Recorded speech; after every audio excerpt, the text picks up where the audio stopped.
Welcome to Nourish with Kristin, your weekly chat with certified nutrition therapist and lifelong foodie Kristin Whitaker, coming to you from Utah Natural Wellness with a reminder that your food should serve you. So, let's dish!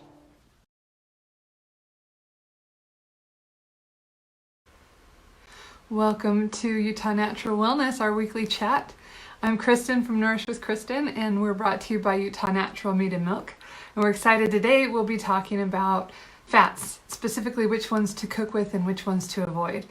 I've been researching this for years. Actually, I can remember before I was in nutrition school and kind of on my own mom health journey, like what's the best, Googling which fat is healthy, and vegetable oils came up. Canola oil came up, number one, and it had a long list of why it's healthier and it's better, preferable to animal fats, and it's full of omega-9s and all these things that didn't make sense to me, but I just took their word for it, and that's what I cooked with for years. Bonus, because it was cheap, and as a new mom, you know, cheap and value was everything to me, and so I thought I was doing the right thing. So I was a little bitter to find out I was doing exactly the wrong thing, and I find it's a common mistake. So that's part of the reason I wanted to do this video. I was at a friend's house. I don't want to sell them out, but they might be watching, and I love you. And we were cooking together for a family dinner, and I'd forgotten to bring the oil for the stir fry I was making, so I asked if I could go dig through the pantry, and I did, and I saw there's corn oil and vegetable oil and, you know, different oils I would never cook with, and olive oil, and she goes, just cook with the olive oil, that one's a healthy fat. And I'm like, oh, all right, we need to talk about this.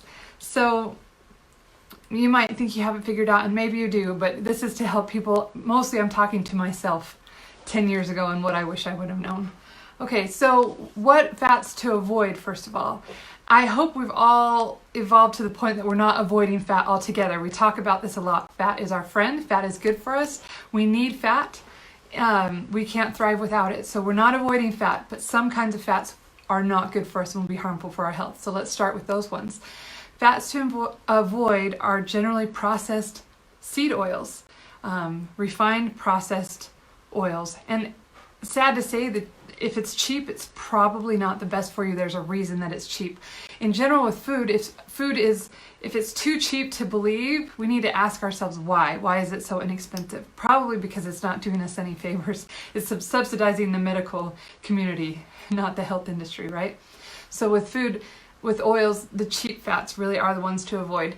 So plant oils, specifically seed oils, so canola, corn, sunflower, cottonseed, even grapeseed, which sounds healthier, and anything labeled vegetable oils, those are usually byproducts after a processing.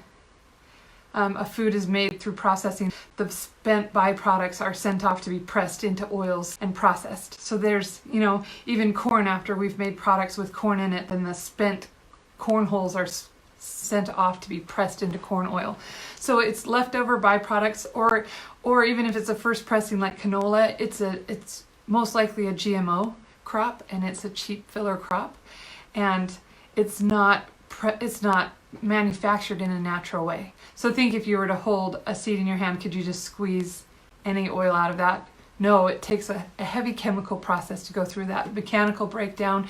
And the problem with plant oils is they're really fragile. They oxidize really easy. What that means is that the carbon bonds in them break and they become unstable, and in our body they create free radicals, which translates to inflammation. So these fragile oils, when they may be cheap, but when we break them down and we process them, they become oxidized and they become rancid. When I say rancid oil, do you know what that smells like? Have you ever smelled rancid oil? It's not pleasant. Well, the commercial industry knows that, so they bleach and deodorize it to hide that smell.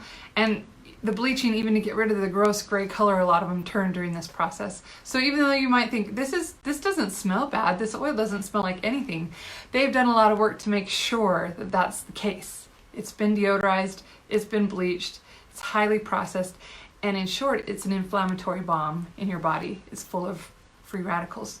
So when you see vegetable oil, soy oil, canola oil, safflower, some of these ones that I've mentioned, and you might think cheap, try to equate that with damaging and avoid those altogether.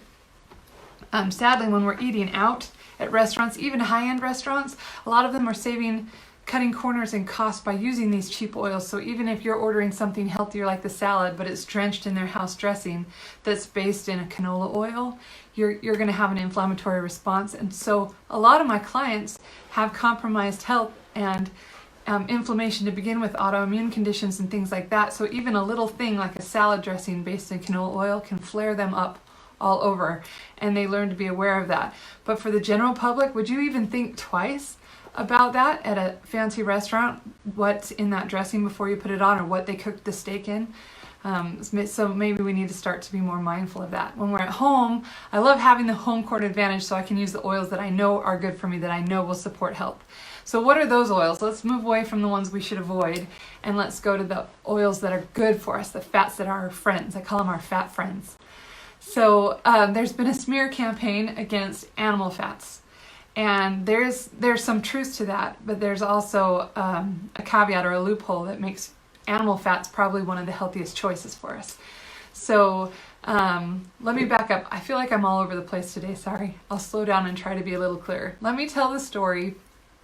Well, first let me explain the difference between omega-3s and omega-6s. And I know we've talked about this before. I won't get too sciencey, but we need both of them in our bodies. Okay, omega-6s are responsible for the inflammatory response in our body, and we need inflammation, right? If you cut yourself or if you get sick and you need that protection, you call in histamines, you call in inflammation. That's helping you.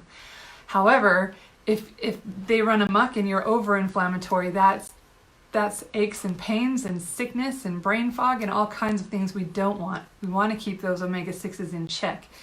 What does that? I found in most natural process there's always a balance and a counterbalance. With omega-6s, we have a balance with omega-3s. Omega-3s are anti-inflammatory. They turn off the inflammatory response and they help us normalize. So I try to remember omega-6 is sick, omega-3 is free from inflammation. And we need both of them. In our modern diet, where we're eating so many seeds and grains and things like more than we ever have in human history, we are saturated with omega-6s, which are found primarily in plant-based oils, and processed foods are abundant in them. So we have a lot, okay? And we actually have to go seeking for some healthy omega-3s. So conventional medicine and nutritionists will tell you that the golden ratio you want is 4 omega-6s for every one of 3 that we eat, okay? And more nutrition-based models or holistic practitioners will say try to go 1 to 1. For every inflammatory omega you're eating, you're having an anti-inflammatory, and they'll balance, so 1 to 1. And you don't need to keep track of these exact numbers. I'm just illustrating the concept. In the standard American diet, so the way most of us eat most every day, the ratio in a standard American diet is 12 to 1 to 25 to 1. So can you see how that 12 and that 25 to 1, that represents an inflammatory marker like this compared to this. So you're dumping all these inflammatory markers into your body and very little to fight it or balance it out. So we need to be mindful and make changes in the fats that we use to shift this balance in our favor the other way. So if you want to be aware of the omega-3 oils that you're looking for, you really don't have to try and incorporate omega-6s. They're so easy to come by. You're getting them no matter what. You're going to need to seek out these 3s. And those are primarily found in animal fats. Why it's so important for us to eat clean foods is because that controls the inflammatory response in our own body, right? The same thing goes for the animals. If they're eating an inflammatory diet, they will be inflamed and sick. And then if we eat them, we become inflamed and sick. So for example, let's take the story of 2 eggs, okay? Let's take one egg that was raised on pasture in grass, and it foraged all day. It scratched up bugs and grubs, and it ate fresh greens, and it was out under the sun, and it just lived a happy chicken life. And it laid an egg, and you took that in and fried it up for an egg sandwich, okay? That egg has most likely a perfect omega ratio, 1 to 1, inflammatory to anti-inflammatory, perfect, 1 to 1. It's a beautiful egg, and eating that will make you healthy and strong, okay? Now let's take another egg. This chicken is a more conventionally raised chicken. It was raised in confinement in a barn with little access to clean air and no pasture. It was giving industrial grains and byproducts to eat and probably medicated to compensate for how close at quarters it was with other animals. It lived a dark, sick, dusty life. It never foraged for anything. It was just happy to survive. So it laid an egg, and that was picked up and shipped to market. And when you got it and made that fried egg, you were eating something with 19 times the inflammatory markers as that pastured egg. So now instead of 1 to 1, it's closer to 19 to 1. Scary, right? So this is why animal fats have got the smear campaign, because if we're eating conventional or commonly raised animals, we're eating an inflammatory bomb, like this egg that was 19 to 1, right? But if we're eating animals and the fat comes from happy animals on pasture that are eating clean and living in the fresh air and have lives like they're supposed to, then there'll be that magic ratio. They'll be right where we want them to be to gain the anti-inflammatory benefits that we need. So this is why when I say animal fats, I'm referring to clean animal fats. So you'll see lard in blue blocks on the shelves at Walmart and stuff. Stay away from that. But if you go seek it out online or at a local farm like Utah Natural Meat and you see lard, that's something to treasure and grab and pay premium price for, because that is a nutrition gold mine. Okay, so I mentioned lard, but let's talk about animal fats for a minute. So on my shelf, I always have lard and tallow, and those have kind of gone out of style, but they're coming back. This is what your grandma and your great-grandma used to cook with. So lard is from pigs. I get asked this a lot. Lard is from pigs, and it has a great kind of a hint of a bacony flavor to it. If you wanted to make a pie crust, you would get what's called leaf lard, and that's the fat that comes around the kidneys. And I don't know the science behind this, but it's flavorless. So you still get that beautiful cooking quality, but you don't have the flavor. So you can have that in a pastry and get the flakiest crust you've ever had. That's lard. So it has a high cooking, a smoke point, so you can cook with it at high heats. When I say smoke point, that's where a fat begins to become unstable, and we know it because it smells and it smokes up the kitchen. But on a health level, that's where the benefits begin to unravel, and it begins to create free radicals and cause oxidation and damage in our body. So when you hear smoke point, you don't want to go higher than that. So lard has a high smoke point, and so does tallow. Tallow is from beef. It has a similar flavor, similar cooking properties to lard, a little bit of a different flavor. For some reason, I think anything you cook or roast in tallow tastes like French fries. It's so good. We did some pumpkin seeds and we rubbed some tallow on them and toasted them, and those disappeared in 10 seconds because they tasted just like French fries. It's been a long time since we had those, so my kids and me were fighting over the last one. It was awesome. So just like I mentioned, leaf lard has no flavor. If you want beef with no flavor, you would get what's called suet, and that's the fat from around the kidneys. So that's tallow. You can render it yourself, or you can buy it from the farm already rendered and ready to use. What that means is, if it's not rendered, you'll literally just have chunks of fat right off the pig, right off the cow, whatever animal you've got that from, and you'll need to melt it down before it's usable. But if it's already rendered, we've done that for you, and it's just ready to cook with. So I'm actually getting low. I wanted to show you some of what that looked like, but it looks like shortening, like Crisco. It is not the same thing at all, but that's what it looks like. And you can keep it out on the counter. It's so shelf stable that I keep it just right next to my stove and I cook with it all the time. But I'll talk about that in a minute. Another animal fat that's delicious is butter. Oh, I just say that and I smile. I love butter.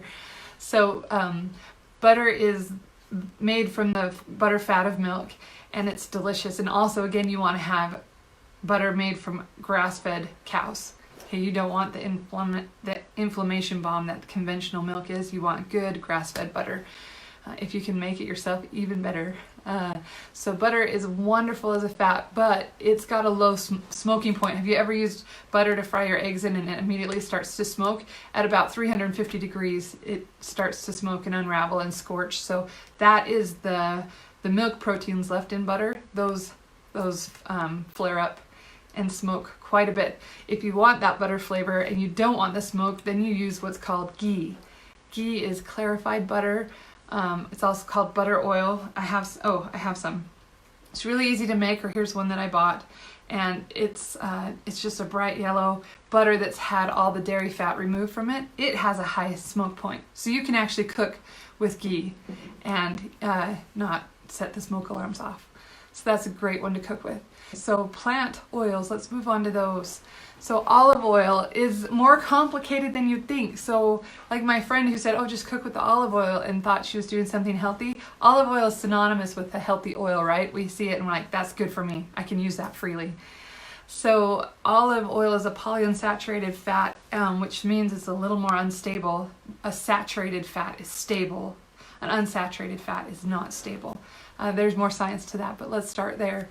Once it's pressed, it can oxidize easily, which means it can go rancid easily. And that's why a quality olive oil will come in a tinted glass bottle, because even being subject to light can oxidize it and make it go rancid.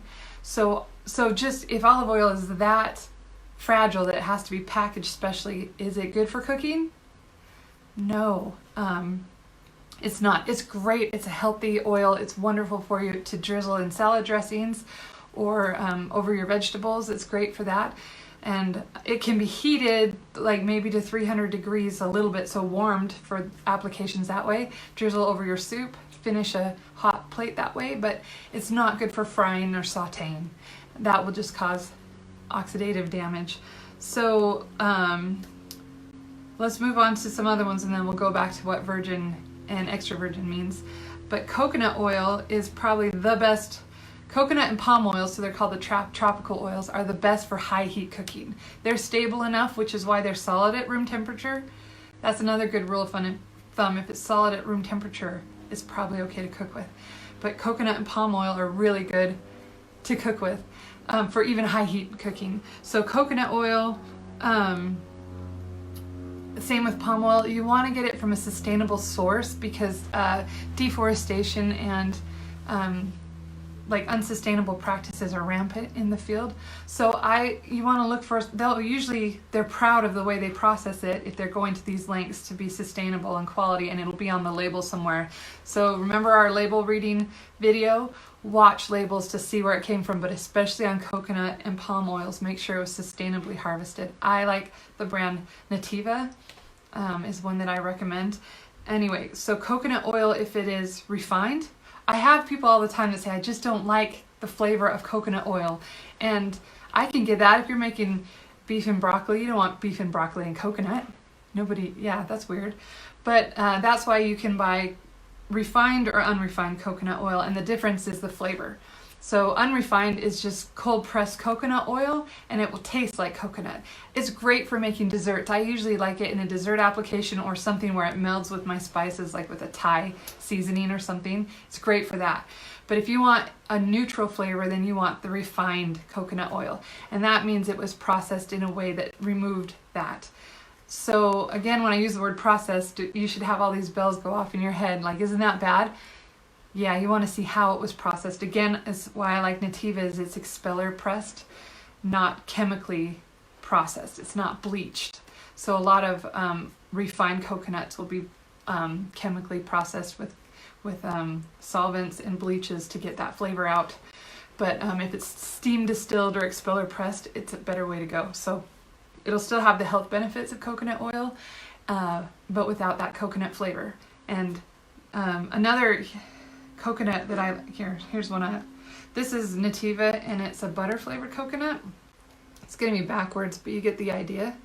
This is one I really love, especially if you're on an elimination diet and you can't have dairy, but you want that butter flavor. I love this one because it has all the benefits of, it's a refined expeller pressed coconut oil, and then they use a fermented blend of herbs to get that butter flavor. So it's a healthy alternative. So I wanted to share this as one of my favorite cooking hacks. I love that stuff. So moving on to some other vegetable oils. So flaxseed or even hemp seed is in the same one. Don't ever cook with those. They are such a healthy food for you. They have all kinds of benefits, but they're so fragile. If you cook them, like even at a low temperature, like 200, will begin to unwind the proteins, and they'll become, they'll lose all effect. Exactly what you're taking it for will be null and void, and it'll be harmful. So flaxseed and hemp seed are good for drizzling or for salad dressings, but not good for cooking. Peanut oil, I get asked this one a lot because there's restaurants, there's big chains that advertise, oh, we cook with peanut oil so we're healthier, right? And the fact is, peanut oil does have a high smoke point, so it's good for that, and that it can take the heat without unraveling.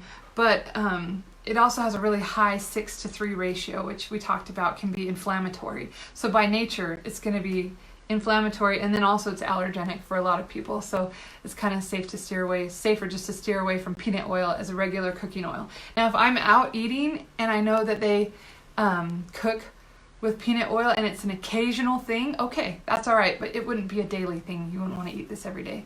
Tracy asked if the butter flavored coconut oil really tastes close to butter. Okay, so nothing tastes the same as butter, but it really does. Like, it's probably my favorite. Even, this isn't gonna help you, but it even smells buttery. So this is, yeah, it's worth putting if you've had to take dairy out of your diet. This will be like heaven sent. So I highly recommend that, Tracy.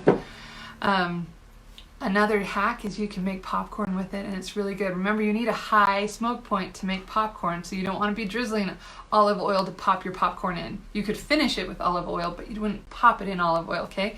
And you're trying to avoid the plant seed oils we talked about, like cottonseed oil and canola oil and vegetable oil, sunflower oil even, and that's what most popcorns are popped out of. But you can use, like I said, this butter flavored Nativa is delicious, or if you use red palm oil, it's bright orange, and when you cook with it, it looks just like movie theater popcorn. So it gives you like this mental, like, yeah, I'm eating normal food. So that's kind of a fun tip. Finally, on my list of plant oils we're going to talk about is avocado oil. And this is probably my favorite, the one I use the most often when you need a liquid oil to drizzle. I said that if it's solid, it's probably stable for high heat, and in general that's true, but avocado oil is one of those glorious little exceptions to the rule. So it's unusually high in omega-9s, which we haven't talked about, but omega-9s are really good for boosting your healthy cholesterol, your HCl, and lowering the bad cholesterol, the LDL, HDL, sorry. Anyway, so avocado oil has some unique properties, but it's liquid at room temperature and it's stable for high heat cooking. So that's a great one to saute in. And it has a really neutral flavor.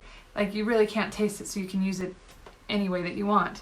So let's look at another aspect of labels really quick. So virgin versus extra virgin versus not virgin? What would the word for that be? Sorry. I have some ideas, but I can't say them.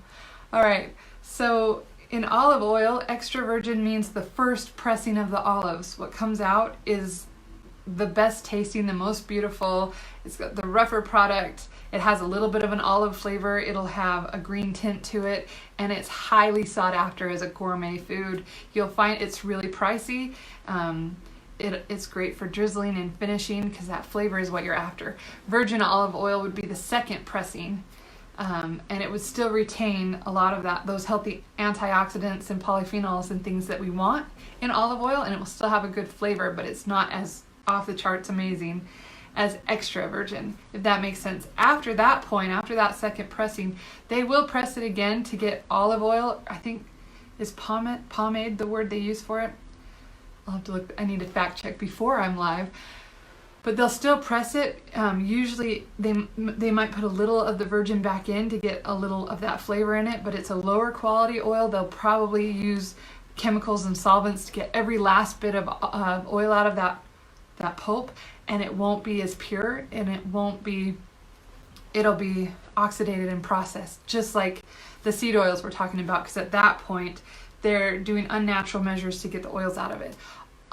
So you want to go for extra virgin and virgin olive oil. And if you were going to cook with it, virgin olive oil will have a slightly higher smoke point than extra virgin. You probably wouldn't even want to heat up your beautiful virgin oil, so stay away from that. Now, what about with coconut oil? Have you seen extra virgin coconut oil? Because I'm like, that's something different.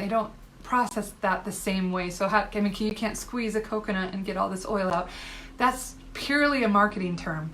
So they know that we've learned to look for extra virgin on olive oil, so they slap that onto coconut oil too. It really doesn't mean anything. There's no legal definition of it, and it's just there to hit the buzzwords in your head. So those are meaningless. However, I know if you read on Nativa's site, I promise I'm not getting paid for supporting them, they'll say virgin is synonymous with unrefined. So they've replaced unrefined coconut oil with the term virgin, and you won't find that on the refined coconut oil. So doesn't necessarily mean better, but helps you with your application, right? So actually, if I see someone that says extra virgin coconut oil, it kind of turns me off because it's a meaningless word, and I think they're trying to schmooze me or slip something past me. The same thing goes for avocado oil. So you want to look for cold pressed is really good. You don't want high heat temperatures and processing that will denature your oil. But if it says extra virgin, sometimes they're referring to quality, meaning that the avocados were beautiful. They were pristine and perfect. You know that magic 2 minutes when they're not spoiled and they're perfectly ripe? That's when they pressed it, and that's what they mean when they say extra virgin. Whereas virgin means maybe it had a few bad spots on it. And then less than that means that they might have used slightly rotten avocados or bruised and broken ones like that weren't able to be sent to market, and press those. However, it's not regulated, so that's kind of you'd have to look at the company and see if they mean what they say or if they're just throwing labels out there. So yeah, I hope that's helpful. Really quick, some tips on, another tip when you're reading labels is look for blends, because a lot of times you'll see avocado oil blend in little letters, and you'll see something like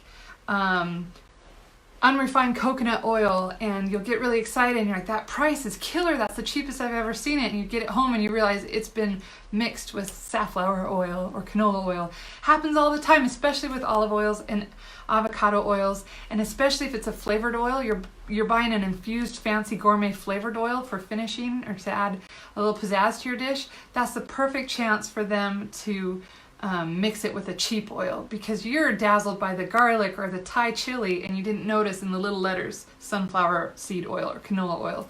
So watch your labels, because boy, they're tricky.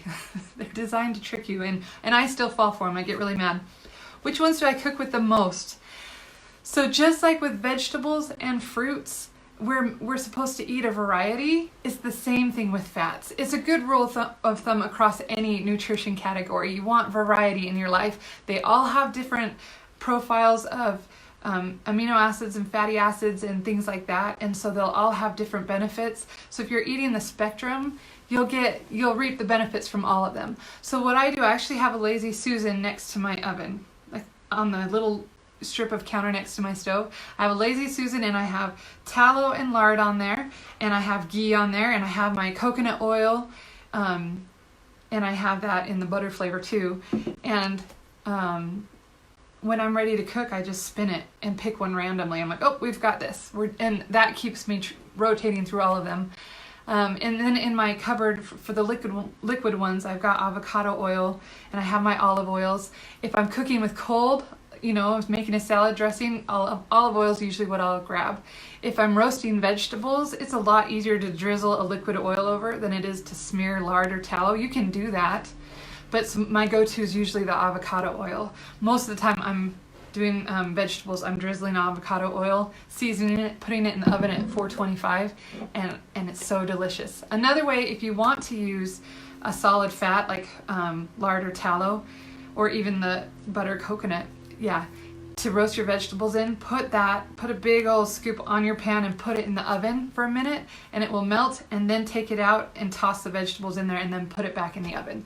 So that's how I get around the solid factor. You really don't need the sprays. A lot of us think we need the spray oils, but those are always, the canisters are packed with propellants and things that aren't always healthy. So it's easier for me to just put a solid fat on a pan and put it in the oven for a second, and then there it's easy to spread around. It really only takes like an extra 30 seconds. So worth the time. And another note on bacon fat, which I'm out of, but I have little jars like this, and whenever I cook bacon, I save that grease and put it in here, and that's good. It's shelf stable for maybe 3 months, and I'll tell you what, I've never gone longer than 3 months without using it all. So, or you can keep it in your fridge if it's going to be, but I always harvest little extra bits like that because they're delicious and you can cook with them again. So bacon fat is one of my favorite fats, especially if I'm roasting Brussels sprouts or making stuffing or anything with Thanksgiving come up. Cook everything in bacon fat. You can actually even rub your turkey with it to get that crispy skin at the end, and it'll give it a heavenly flavor. Start thinking about using your healthy fats as the star of the show instead of just something to get the job done.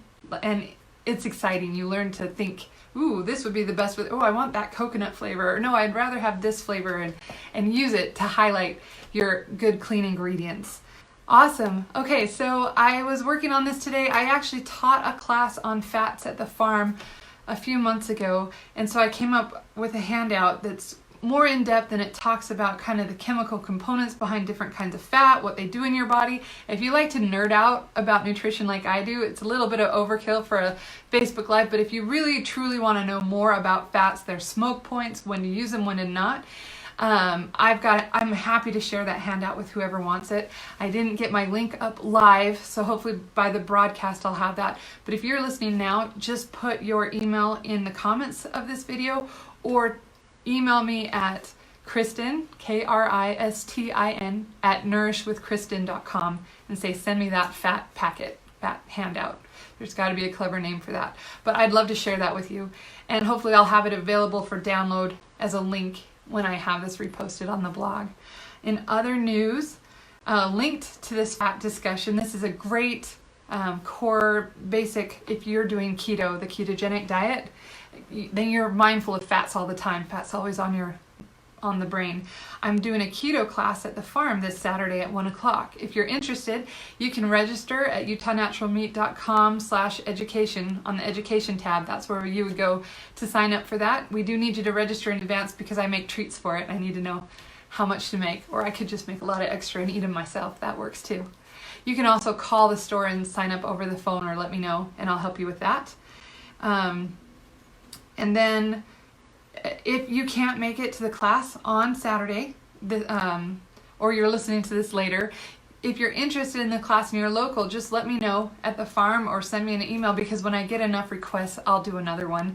And in the meantime, if you're interested in some one-on-one coaching to get set up with keto, for example, here, but not just keto, whatever your health needs are, even if you want me to come and go through your pantry and weed through the fats that you're using and all the other ingredients and help you figure out what's serving your family and what's not, if there's any way that a nutrition therapist like myself can help you feed your family better and with more confidence, let me know. You can go to nourishwithkristin.com/services and you can book a free 20-minute call with me and we can talk about what would help you the most. I get really excited to do those because I meet so many cool people, and making your life better is like my idea of a good time. So do that. And then always you can come and see me at the farm, Utah Natural Meat and Milk in West Jordan, Utah. So we're open today from 2 until 6, just like we are every Tuesday and Thursday. We're open Saturdays from 10 until 3.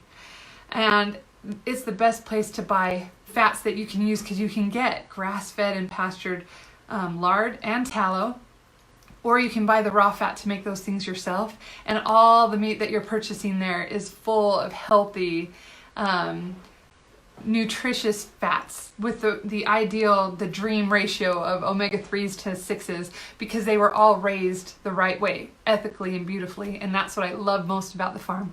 So come in and see what we have, and I'll help you pick out what would be best for your meal that night.